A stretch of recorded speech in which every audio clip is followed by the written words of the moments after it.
Hello निशा, पोचलो. गाडी V स्टेशनवर आहे. आता जातो फ्लॅटवर.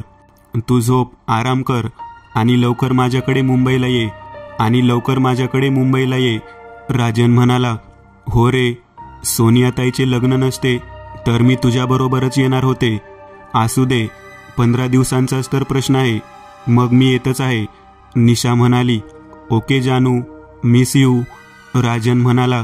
Miss you too sweety. Nisha म्हणाली. राजन आणि निशाचं नुकतंच लग्न झालेलं. राजन अनेक हौशी अभिनेत्यांप्रमाणे मुंबईत आपलं नशीब आजमावायला आला होता. पुण्याच्या फिल्म इन्स्टिट्यूटमधून अभिनयाचं शिक्षण घेतलेला राजन खूप चांगला अभिनेता होता. मुंबईत राहायची समस्या राजनला नव्हती, कारण कप परेडवर राजनचा मित्र विश्वासच्या मामाचा फ्लॅट होता. तो फ्लॅट बरेच दिवस रिकामाच होता. तिथं राहून मुंबई स्ट्रगल करणं राजनला सोपं होणार होतं. दुसरं म्हणजे राजनचे बॅचचे सगळे मित्र मुंबईतलेच होते, त्यामुळे मुंबईत राहून त्याला फारसं एकटं वाटणार नव्हतं. त्याने हात दाखवून टॅक्सी थांबवली आणि टॅक्सीवाल्याला ॲड्रेस सांगितलं. काही वेळातच टॅक्सी सोसायटीच्या गेटसमोर थांबली. त्याने वॉचमनला विचारलं, भैया, फ्लॅट नंबर 13 शर्माजी के यहाँ जाना है. मैं उनका नया किराएदार हूँ. वॉचमन फ्लॅट नंबर 13 ऐकून थोडा विचित्रपणे राजनकडे पाहू लागला, पण त्याने रजिस्टरला एंट्री करून राजनला आत सोडले. लिफ्टमधून राजन 13व्या मजल्यावर आला. तिथे अजून 4 फ्लॅट होते. त्याने खिशातून किल्ली काढली आणि फ्लॅटचा दरवाजा उघडला. विश्वासच्या मामाने सेक्रेटरीला फोन करून फ्लॅट साफ करवून घेतलाच होता. राजन प्रवासाने खूप थकला होता. फ्लॅटमध्ये येऊन त्याने फ्लॅटचं निरीक्षण केलं. फ्लॅट तसा छान होता, फुल्ली फर्निश. 1 BHK फ्लॅट, तो पण इतक्या कमी भाड्यात. नशीब जोरात आहे, राजन स्वतःशीच म्हणाला आणि बाथरूममध्ये जाऊन फ्रेश झाला. बेडरूममध्ये जाऊन झोपला. उद्यापासून त्याचा स्ट्रगल सुरू होणार होता. सकाळी 7ला उठून सगळं आवरू लागला. दुकानातून चहा, दूध सगळं सामान घेऊन आला. चहा करायला गॅस होताच. त्याने दूध गॅसवर तापवायला ठेवलं होतं.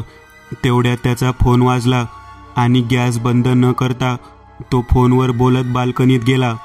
दूध उकळून उतू जाणार होतं, पण आपोआप गॅसचं बटन उजवीकडे फिरलं आणि गॅस बंद झाला. राजनला अचानक आठवलं, आपण गॅस चालूच ठेवलाय. तो पळत आत आला तर गॅस बंद होता. गॅस बंद कोणी केला? राजन विचार करू लागला, पण तेवढ्यात त्याची नजर घड्याळावर पडली. 8 वाजले होते. पटपट आवरून 9ला घराबाहेर पडला. आज त्याचे बॅचमेट आणि तो सगळे एके ठिकाणी ऑडिशनला जाणार होते आणि संध्याकाळी त्याच्या एका बॅचमेटकडे पार्टी होती. ऑडिशन झाल्यावर सगळे पार्टी मूडमध्ये होते. राजनने जरा जास्तच घेतली. टॅक्सी करून तो रात्री 11ला फ्लॅटवर आला. येताना जेवण पार्सल घेऊन आला होता. नशेमध्ये कसा तरी जेवून त्याने डिश आणि बाकीची भांडी तशीच बेसिनमध्ये टाकली आणि स्वतःला सावरत बेडरूममध्ये येऊन झोपला. सकाळी मोबाईलच्या रिंगने जाग आली. फोन निशाचा होता. गुड मॉर्निंग, कसा आहेस? तुझ्याशिवाय कसा असेन? लवकर ये प्लीज, एकाच दिवसात वैतागलो. Think about your dream. Our dream. मी लवकरच येईन. आता पटकन रेडी हो आणि ऑडिशनला जा. Okay, miss you, bye. उठून तो किचनमध्ये आला आणि आश्चर्यचकित झाला. कालची सगळी भांडी धुवून सेल्फमध्ये लावली होती. अरे, मी तर भांडी तशीच ठेवलेली. मग भांडी धुतली कोणी? राजन स्वतःशीच बोलला. कदाचित नशेत असल्यामुळे मला आठवत नसेल. मीच धुतली असतील काल. असं म्हणून तो बाथरूममध्ये गेला. आंघोळ करून बाहेर आला. तो आवरून निघाला. कालचे मळलेले कपडे तसेच ठेवून तो घाईघाईत घराबाहेर पडला. आज एका सिरियलची ऑडिशन द्यायला गिरगावला जायचं होतं. दिवस खूप हॅक्टिक गेला, पण फायनली त्याला सिरियलमध्ये एक छोटा रोल मिळाला. 1 महिन्याने शूटिंग चालू होणार होतं. मग काय, आज संध्याकाळी पुन्हा पार्टीचा प्लॅन झाला. आजही थोडी जास्त झाली. कालच्यासारखं पुन्हा जेवण पार्सल घेऊन तो 12ला फ्लॅटवर आला आणि कालच्या सारखी सगळी भांडी तशीच ठेवून जेवून झोपला. सकाळी उठून बाल्कनीमध्ये गेला तर त्याला परत धक्का बसला. काल मी कपडे तसेच ठेवले होते, धुतले कोणी? स्वतःशीच बोलत तो किचनमध्ये आला तर आजही भांडी आणि डिश धुवून सेल्फमध्ये लावलेले त्याला दिसले. भांडी तर तशीच ठेवली होती मी, मला चांगलं आठवतंय. स्वतःशीच बोलून राजन चहा करायला गॅसकडे वळला तर परत एक धक्का. एका कपमध्ये गरम गरम चहा झाकून ठेवला होता. हे काय चाललंय हा विचार करतच होता. तेवढ्यात फोनची रिंग वाजली. तो एकदम दचकला. तो फोन त्याच्या मित्राचा विश्वासचा होता. काय रे, कसा चाललाय? फ्लॅट आवडला ना? विश्वास विचारू लागला. एकदम फर्स्ट क्लास, थँक्स यार. तू हा फ्लॅट अरेंज केला नसतास तर अवघड झालं असतं. राजन म्हणाला. कम ऑन, मैत्रीत थँक्सला जागा नसते. विश्वास म्हणाला. चल बाय, जरा घाईत आहे, करतो नंतर. विश्वासने फोन ठेवला. सिरियलचं शूटिंग सुरू व्हायला 1 महिना होता. त्यामुळे राजन पुण्याला जाऊन निशाला घेऊन येणार होता. पण तसं व्हायच्या आतच निशाचा त्याला कॉल आला.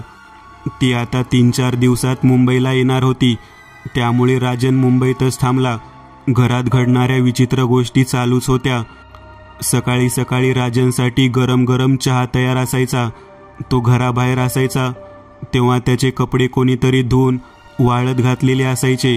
राजन सुरुवातीला विचारात पडायचा, पण नंतर त्याला होत असलेली ही अदृश्य मदत त्याला बरी वाटू लागली.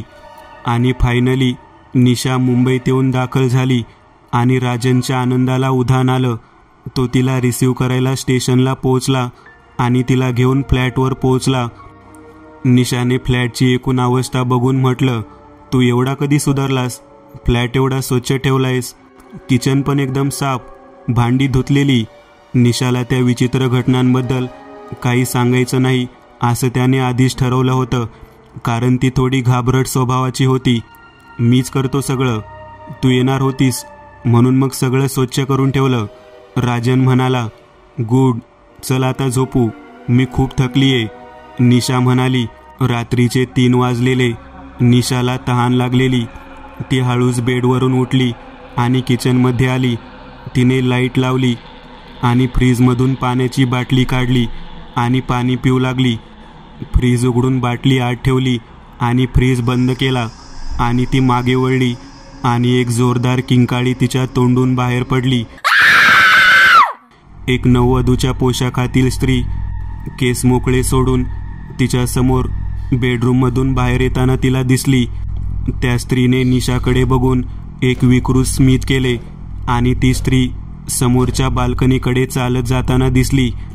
तिच्या किंचाळण्याच्या आवाजाने राजन बाहेर पळत बेडरूममधून पळत बाहेर आला. काय झालं निशा? त्याने विचारलं. तिने त्याच्या कुशीत डोकं खुपसत बाल्कनीकडे बोट दाखवलं, पण तिथे कोणीच नव्हतं.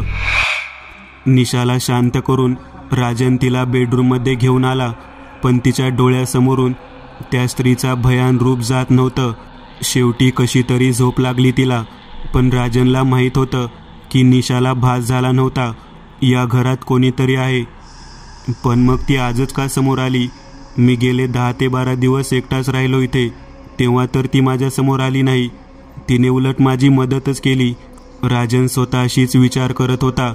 सकाळी 7ला निशा उठली आणि रात्रीचा प्रकार विसरण्यासाठी एकटी सोसायटी गार्डनमध्ये जाऊन एका बाकावर बसली. तिच्या शेजारच्याच बाकावर एक 70-75 वयाची एक आजी बसली होती. आजी तिच्या कुत्र्याला फिरवायला घेऊन आलेली होती. ते कुत्रं खूप गोंडस होतं. त्याचा गोंडसपणा पाहून क्षणभर निशाला रात्रीच्या भयान घटनेचा विसर पडला. निशा त्याच्या जवळ जाऊन त्याच्याशी खेळू लागली. तू या सोसायटीत नवीन आहेस का? आजीने विचारलं. हो, 10 दिवस झाले. माझे मिस्टर इथे आलेत. मी काल रात्री आले. आम्ही फ्लॅट नंबर 13 मध्ये राहतो, बी विंग. निशा म्हणाली. फ्लॅट नंबर 13 बी विंग ऐकून आजीचा चेहराच पडला. त्यांना काहीतरी सांगायचं होतं, पण निशा घाबरून जाईल म्हणून मग त्यांनी तिला काही सांगितलं नाही. मग तो विषय बाजूला ठेवून आजी आणि निशा गप्पा मारू लागल्या. त्यांची चांगली गट्टी जमली, पण तरीही निशाला जाणवलं की आजी त्या फ्लॅटबद्दल काहीतरी लपवत आहेत. आजी बी विंगमध्येच ग्राउंड फ्लोअरला राहत होत्या. त्या एकट्याच राहत होत्या. त्यांची दोन्ही मुलं नोकरीनिमित्त अमेरिकेत सेटल होती आणि मिस्टर गेल्याच वर्षी वारले होते. निशा आजीबरोबर त्यांच्या घरी आली. मग इकडच्या तिकडच्या गप्पा मारून ती आपल्या फ्लॅटमध्ये आली आणि किचनमध्ये जाऊन चहा करू लागली.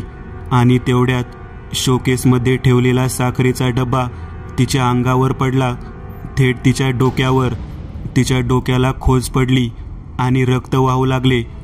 तिच्या आवाजाने झोपलेला राजन जागा झाला आणि पळत किचनमध्ये आला. जखमी होऊन बेशुद्ध पडलेल्या निशाला बघून खूप घाबरला आणि डॉक्टरला घेऊन आला. डॉक्टरने मलमपट्टी करून निशाला आराम करायला सांगितलं. थोड्या वेळाने निशा झोपलेली होती. आता दुपारचे 2 वाजलेले आणि निशा आता हळूहळू डोळे उघडून जागी झाली. तिची नजर सिलिंग फॅनकडे गेली आणि ती किंचाळत लिव्हिंग रूमकडे पळत सुटली. एक स्त्री पंख्याला उलटी लटकलेली होती आणि पंख्याबरोबर गरागरा फिरत होती. तिचे केस मोकळे होते. लिव्हिंग रूममध्ये बसलेला राजन घामाघूम झालेल्या निशाला बघून विचार करू लागला. निशा, काय झालं? ती आत आहे. निशा थरथरत म्हणाली. कोण आहे आत? राजनने विचारले. ती काल रात्रीची बाई, निशा म्हणाली. राजन आत गेला पण कोणीच नव्हतं. त्याने निशाला शांत केलं.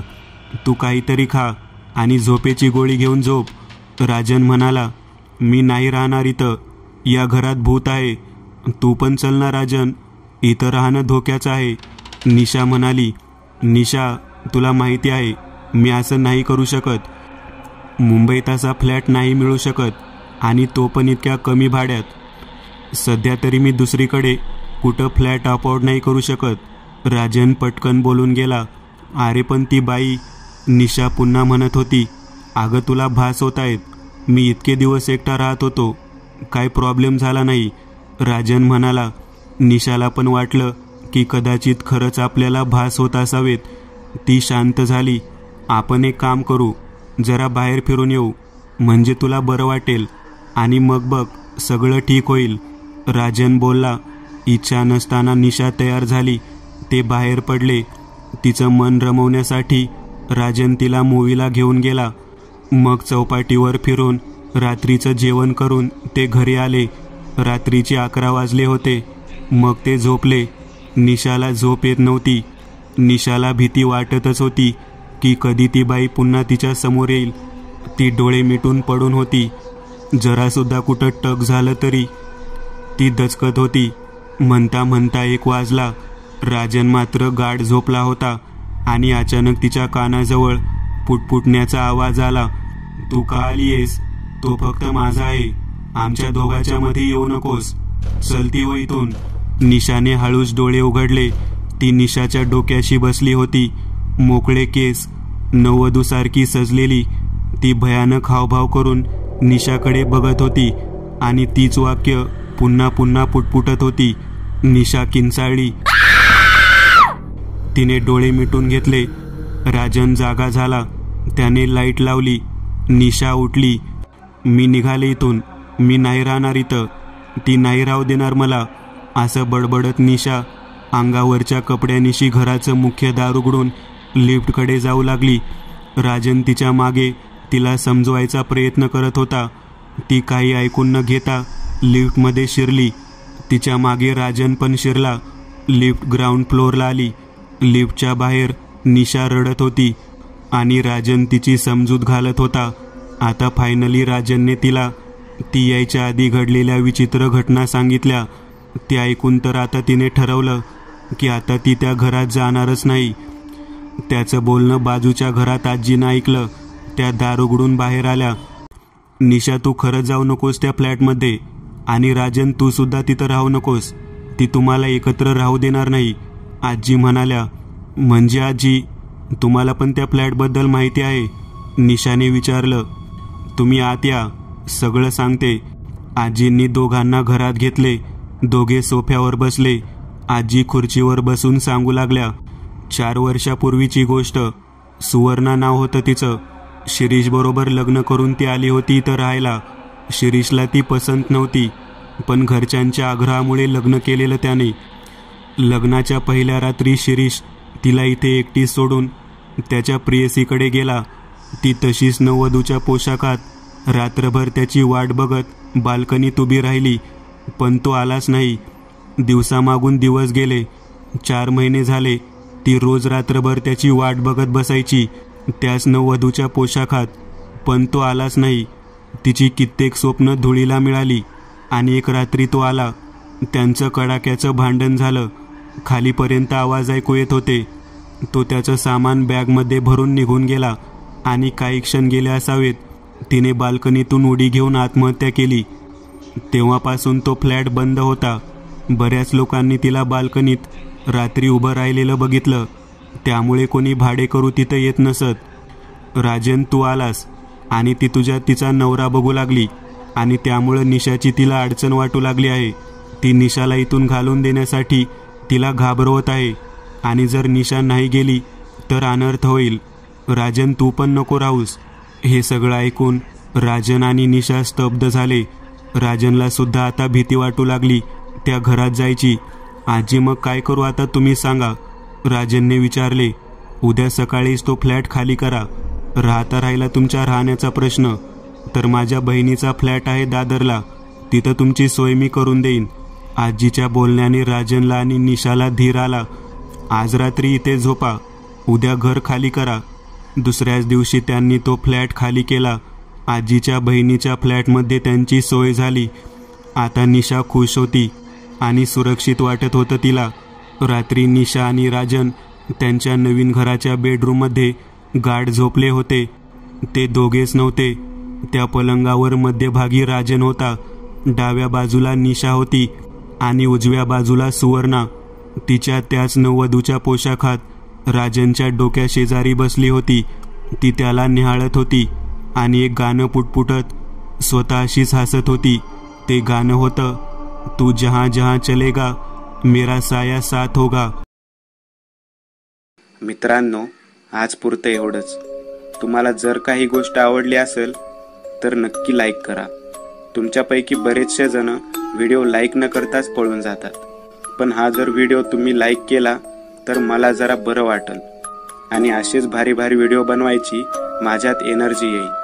त्यामुळे नक्की लाईक करा आणि अजूनही कोणी या चॅनलला सबस्क्राईब केलेलं नसाल तर लगेच सबस्क्राईब करून टाका आणि बाजूची घंटी ती मात्र दाबायला विसरू नका.